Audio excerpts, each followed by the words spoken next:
Filipenses capítulo 2, versículo 5 a seguir diz: de sorte que haja em vós o mesmo sentimento que houve também em Cristo Jesus, que sendo em forma de Deus, não teve por usurpação ser igual a Deus, mas aniquilou-se a si mesmo, tomando a forma de servo, fazendo-se semelhante aos homens, e achado na forma de homem, humilhou-se a si mesmo, sendo obediente até a morte, e morte de cruz, pelo que também Deus o exaltou soberanamente, e lhe deu um nome que é sobre todo nome, para que ao nome de Jesus se dobre todo o joelho dos que estão no céu e na terra e debaixo da terra, e toda língua confesse que Jesus Cristo é o Senhor, para a glória de Deus Pai. Levanta a sua mão e diga comigo: Senhor Deus, obrigado, Senhor, pela ressurreição de nosso Senhor Jesus Cristo.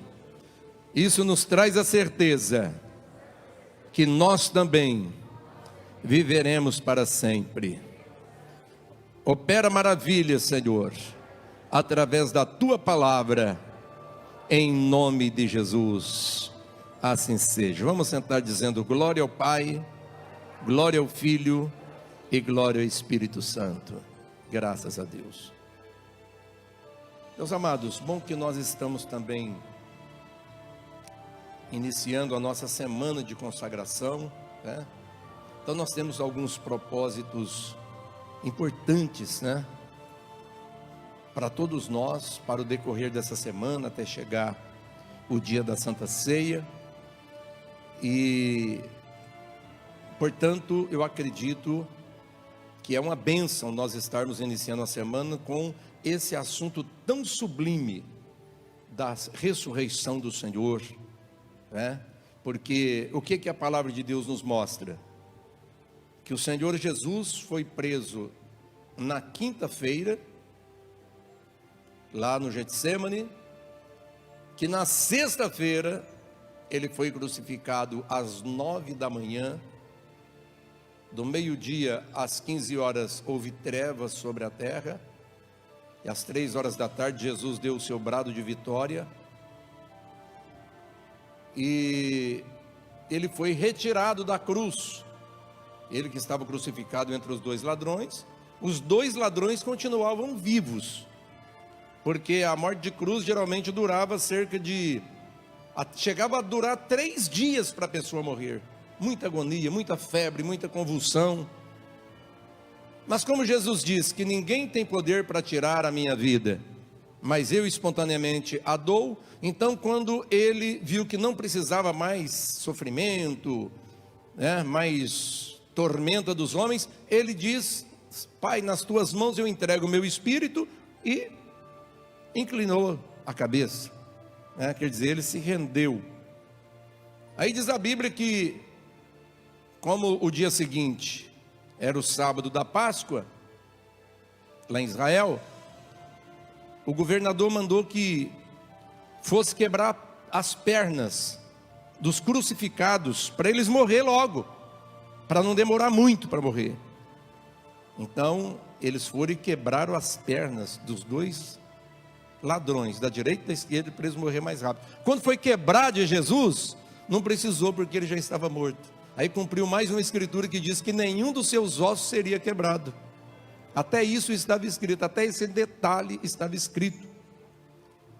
Então, naquela época também precisou alguém em posição de governo tomar atitude, que era José de Arimateia e Nicodemos, que era do Sinédrio. Foram autorizados por Pilatos para tirar o corpo de Jesus da cruz. Eles quiseram cuidar do corpo de Jesus.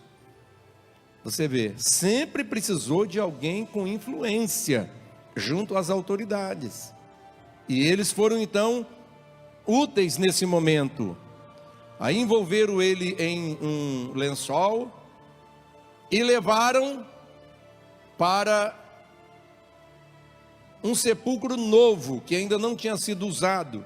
Era de propriedade de José de Arimateia e nunca tinha sido usado. E o Senhor Jesus foi colocado dentro daquele túmulo, né? Então Jesus foi preso na quinta, morreu na sexta, foi sepultado na sexta mesmo, passou aquela noite. Então o dia de sábado todo, o sábado que era o grande sábado da Páscoa para os judeus, o Senhor da Páscoa estava sepultado, né? Podemos considerar que foi o sábado mais escuro da história. Mas não se preocupa não, o domingo estava chegando. Glória a Deus. Aí o que as profecias vão mostrar? Que Jesus Cristo veio, irmãos, exatamente para conquistar uma vitória completa. E então cada apóstolo, né, descreveu de uma forma tudo o que aconteceu, mediante as revelações que eles receberam da parte de Deus. E eu acho que o resumo mais perfeito, se não um dos mais perfeitos, é esse que nós lemos aqui em Filipenses capítulo 2, do verso 5 até o versículo 10. Então esse texto resume o seguinte: a vinda de Jesus ao mundo, a sua missão sobre a terra e o seu retorno triunfante para a glória. É isso que é importante a gente observar, irmãos. Na vida do cristão, muitas vezes, parece que está acontecendo uma derrota. Mas se uma pessoa está em comunhão com Deus, ela tem o Espírito Santo, não tem derrota não, irmãos. O inimigo tenta convencer que o cristão está derrotado, está fracassado, está intimidado. Mas eu vou repetir: se a pessoa tem uma aliança com Deus, se ela tem o Espírito Santo, se ela está aliançada, na vida dela o que vai se cumprir é o que diz Romanos: todas as coisas cooperam juntamente para o bem dos que amam a Deus. E nós estamos vivendo um momento atípico nesse mundo, amados, em que a cada dia Deus está fazendo algo em nossa vida. Para quê? Para superarmos. Ainda hoje um superintendente lá do sul, né, pelo WhatsApp me perguntando: e aí, meu amigo, como é que tá as coisas? Eu falei: por aqui nós estamos matando um leão, um urso e um Golias por dia. Aí a pergunta é: mas isso é muito difícil? Mas é o que está acontecendo. É difícil, mas se o Senhor está conosco, amados, nós vamos vivendo, não é de derrota em derrota, de medo em medo, nós vamos vivendo de vitória em vitória. E aqui é por isso que a palavra está dizendo: de sorte que haja em vós. Vós quem? Membros da igreja de Cristo, que haja em vós o mesmo sentimento que houve também em Cristo Jesus. Você acha que Jesus teve sentimento de derrota? Que Jesus Cristo teve sentimento de fracasso? Que Jesus achou que o diabo em algum momento estava vencendo? Não, Senhor. Ele já estava delineado a sua missão, o seu ministério e onde ele iria chegar. Apenas foi isso que aconteceu. A história de Jesus não começou no ventre de Maria. A palavra nos mostra que ele estava desde o princípio com Deus. Então aquilo foi apenas, irmãos, uma obra, uma missão, uma necessidade. Assim como nós, que somos o corpo de Cristo, a bola da vez, o que nós estamos tendo é uma experiência nesse contexto humano. Mas o nosso verdadeiro endereço não é esse que nós temos aqui na terra. Mesmo que você nasceu aqui em Registro, a sua verdadeira cidade também não é essa. A palavra de Deus nos mostra que o nosso lugar permanente está preparado lá adiante. E que como peregrinos nós estamos passando por aqui, mas já sabemos aonde vamos chegar. Por isso que nós temos que permanecer em comunhão, nós temos que permanecer reconciliado. Quem ainda não se batizou tem que se apressar em se batizar. Quem está afastado tem que se consertar. Quem perdeu a comunhão tem que se renovar. A palavra de Deus quer que nós vivamos uma vida cheia da graça, cheia do Espírito Santo, uma vida de vitória. Quem toma posse, diga graças a Deus. Então a palavra vai nos mostrando, né? Ele aniquilou-se a si mesmo, tomando a forma de servo, fazendo-se semelhante aos homens. Ele fez-se semelhante. E achado na forma de homem, humilhou-se a si mesmo, sendo obediente até a morte e morte de cruz. Então, quando o maligno, né, através dos romanos, através dos sacerdotes, daqueles judeus, daqueles religiosos, conseguiram o que queria, que era levar Jesus Cristo àquela condenação vergonhosa, à cruz, parecia que era um fim. Só depois que Jesus derramou seu sangue e declarou que estava consumado, que o maligno viu que ele cavou a sua própria derrota. Então entenda uma coisa, primeiro, diga comigo, Jesus, mais forte, Jesus venceu o pecado, não pecando. Diga, Jesus venceu Satanás, não fugindo da cruz. Diga, Jesus venceu a morte, ressuscitando no terceiro dia. Dai, glorifique o nome dele. Aleluia. Porque ele, irmãos, compartilha a sua vitória com a igreja. Sim, primeiro para os filhos. Ele tem bênção para todo mundo. Qualquer um que buscar Jesus, ele tem bênção. Mas com a igreja ele tem um cuidado especial e contínuo. Veio para o que era seu, e os seus não o receberam, mas a todos quantos o receberam, deu-lhes o poder de serem feitos filhos de Deus. Agora, irmãos, quando Jesus ressuscitou, os sacerdotes que determinaram a morte de Jesus, subornou os soldados, que foram colocados lá na porta da sepultura como vigias, para eles não dizer que Jesus tinha ressuscitado. Subornaram, pagaram um alto valor e disseram, ó, se alguém vir perguntar para vocês, vocês falam que dormiram, e enquanto vocês estavam dormindo, os seus seguidores vieram aqui e roubaram o seu corpo. Vocês não podem falar que ele ressuscitou, senão o segundo dano vai ser pior do que o primeiro. Interessante que o título desse texto lá em Mateus, no final do livro de Mateus, chama-se A Mentira dos Judeus. Então essa mentira ficou registrada, porque na realidade o homem natural não consegue entender que há um Deus que é soberano e que tem poder sobre a morte. Mas na medida que nós vamos servindo a Deus, que nós vamos vivendo essa comunhão, vai gerando dentro de nós, irmãos, essa certeza, ao ponto de nós não termos dúvida alguma sobre isso. Jesus deu a demonstração nas 3 ressurreições que ele operou aqui sobre a terra. A primeira foi da filha de Jairo, uma menina de 12 anos, que estava enferma. O pai foi procurar Jesus, e Jesus, acompanhado por uma multidão, foi à casa de Jairo. Quando chegou lá, a menina já estava morta, já estava sendo feito o velório, estavam os pranteadores, os músicos estavam lá. E quando Jesus chegou e viu tudo aquilo, sabe o que ele falou? Não temas, a menina não está morta, ela dorme. Irmãos, todo mundo sabia que havia morrido, ela estava sendo velada. Mas para Jesus, aquilo era como se não fosse nada, irmãos, apenas um sono. Mas como eles estavam duvidando, criticando, começaram a rir, quando Jesus falou que a menina dormia, falou, ó, sai todo mundo para fora, só o pai, a mãe e 3 apóstolos vai lá comigo, aonde estava o corpinho da menina. Aí chegando lá, a menina estava morta, já estava tudo preparado. O Senhor chegou e deu uma palavra dizendo assim, Talita cumi. Sabe o que quer dizer isso? É uma palavra aramaica, significa, menina, levanta-te. O que aconteceu? Ela abriu os olhos e se levantou. Glória a Deus. Irmãos, e ela acordou com uma fome. Jesus falou, dá comida para ela.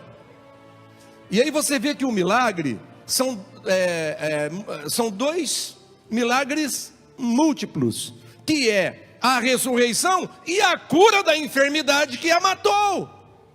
Ela já ressuscitou curada. E não é outro Jesus que nós estamos servindo. Nós estamos servindo esse mesmo Jesus, o qual diz, eu vim para que vocês tenham vida e vida com abundância. Irmãos, a gente fica se cuidando contra esse vírus, mas não dá para ficar morrendo de medo por causa disso também, pelo amor de Deus. A gente tem que viver. Nós temos a graça, nós confiamos no poder de Deus. Nem precisa ficar com o olhinho esbugalhado, dizendo, ai pastor, mas realmente ele é muito perigoso, é muito perigoso. Quem que não está vendo? Não precisa falar. Mas o Senhor Jesus sabe como lidar com a morte. Amém, meus amados? A segunda ressurreição foi do filho da viúva de Naim. Naim, uma pequena cidade marítima. Jesus está indo para lá com uma grande multidão. Quando vai chegando, encontra com uma outra multidão. A multidão que estava com Jesus glorificava, exaltava, gritava glória, gritava aleluia. Era mudo que estava falando, era cego, esse cego que estava enxergando, esse paralítico que estava andando, aquilo era um movimento de doido. Aí ele encontra com a outra multidão triste, chorando, desesperada, como está a multidão de hoje em dia. Por quê? Porque o filho único dessa viúva havia falecido, já tinha feito o velório, e estava vindo com um caixão já indo para o cemitério. E aí as duas multidões se encontram. A multidão da vida e a multidão da morte, elas se encontram. E o Senhor Jesus, observando aquela mãe desesperada, acompanhando o féretro, ele chega e toca no caixão, manda parar o enterro. Aleluia! Diga assim comigo, quando Jesus chega, as coisas mudam. Quem crê que Ele está aqui, diga glória a Deus. Você que está aí na sua casa, diga aleluia. Sabe qual foi a palavra de Jesus para aquela mãe? Ele olhou para ela e falou, não chores. Como não chorar? Como não chorar? Mas se Jesus estava falando não chores, é porque Ele já tinha a solução. E na sequência ele diz para o defunto, jovem que estava lá dentro do caixão, moço, levanta-te. Sabe o que aconteceu? Ele se levantou, aquilo que caiu as flores para todo lado, ficou sentado dentro do caixão e começou a falar. Olha que maravilha, irmãos.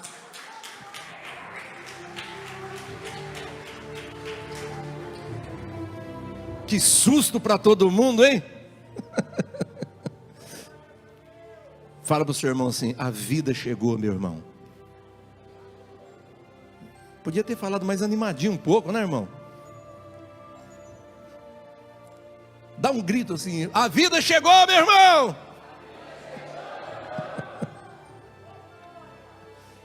Então a alegria chegou naquela cidade. Todo mundo glorificava a Deus.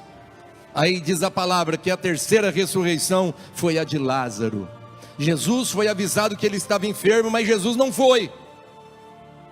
Demorou, até que chegou um dia ele falou, agora nós vamos. Só que quando ele chegou lá, Lázaro havia morrido, já fazia 4 dias que estava sepultado. Jesus perguntou, aonde que ele está sepultado? Levaram, falaram, é ali naquela caverna. Aí Jesus chegou na frente e falou, pessoal, tira a pedra. E o pessoal tiraram a pedra. Irmãos, um morto de 4 dias já está em decomposição. Quem consegue entender isso comigo? O cara já estava doente, a doença matou, embalsamou, ou seja, enfaixou e sepultou naquela caverna, pedra tampando. 4 dias depois, aí alguém vai dizer assim, Jesus chegou atrasado. Deus nunca chega atrasado. Amém, irmãos? Alguém está falando, por que Deus já não fez uma limpeza nesse mundo? Deus tem a hora certa para todas as coisas. Diga comigo, Deus não chega atrasado. Deus tem uma obra na sua vida, Deus tem uma obra na sua família, Deus tem uma obra no seu casamento, Deus tem uma obra nas suas finanças, Deus tem uma obra nos seus negócios, Deus tem uma obra com essa igreja. Depois que aquela pedra foi retirada, lá de fora mesmo, o Senhor Jesus deu um brado dizendo assim: Lázaro, sai para fora. Amados, aquilo era totalmente impossível, mas a Bíblia diz em Lucas 1,37 que para Deus todas as coisas são possíveis. Para Deus todas as coisas são possíveis. Para o nosso Deus todas as coisas são possíveis. Diz a Bíblia: Lázaro saiu vivo lá de dentro.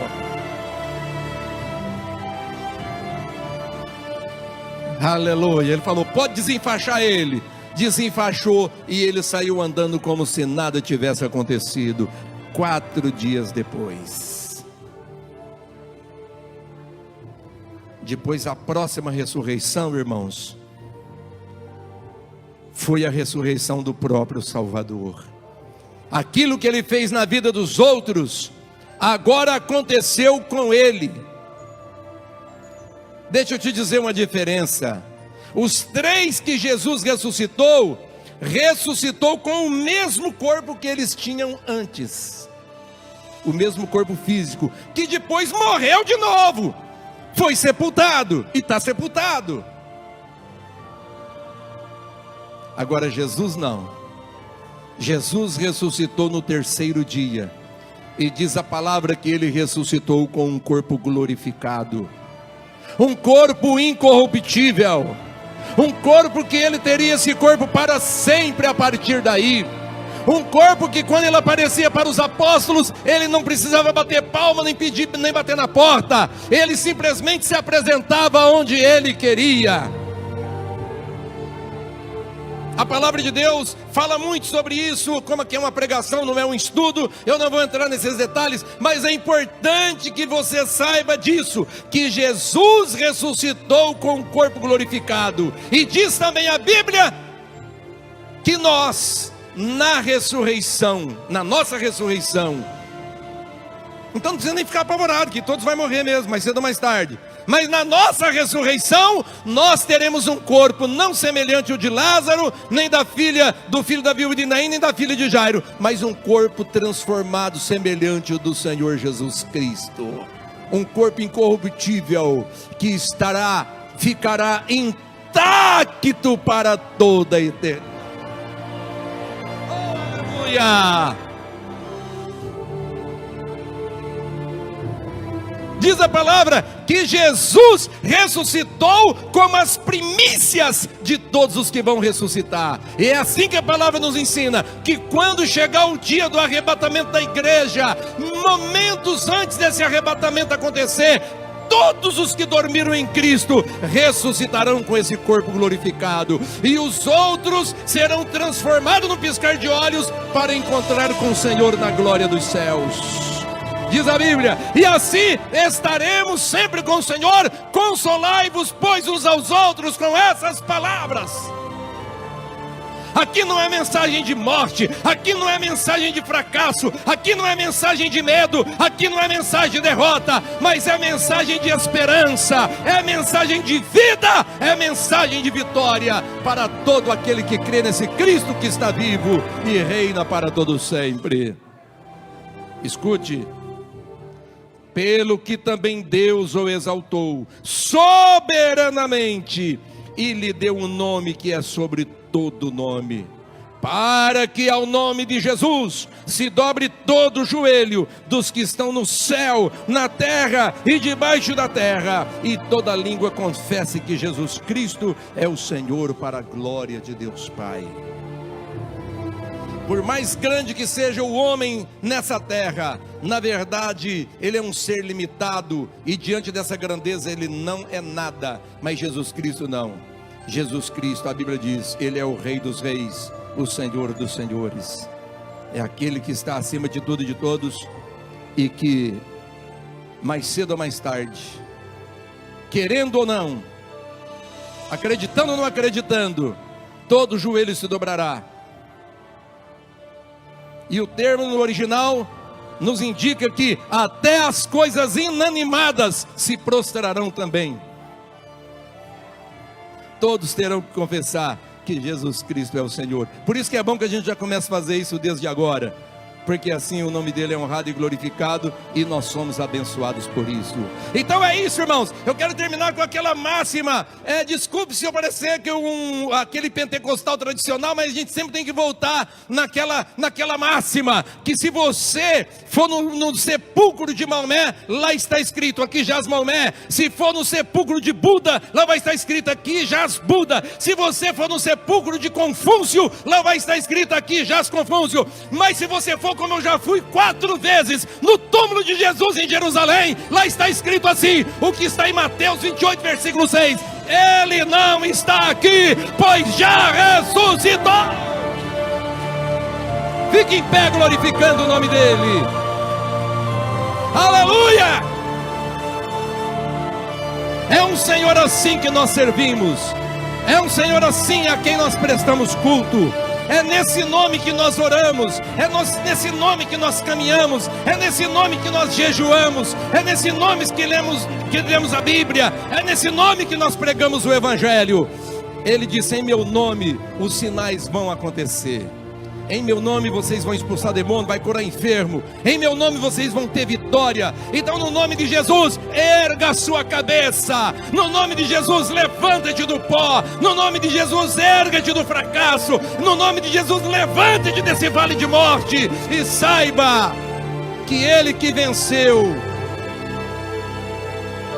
Ele que venceu o pecado, Ele que venceu Satanás, e Ele que venceu a morte, está conosco compartilhando a sua vitória, dizendo: você não é apenas um vencedor, uma vitoriosa, mas em mim você é mais que vencedor. Toma posse, meu irmão. Hoje Ele está enchendo as suas mãos de vida, está enchendo as suas mãos de esperança, está enchendo as suas mãos de vitória, está enchendo as suas mãos de alegria, de prosperidade, de conquistas. Hoje é um dia para você celebrar a vida e falar: o Senhor venceu a morte, o Senhor reviveu.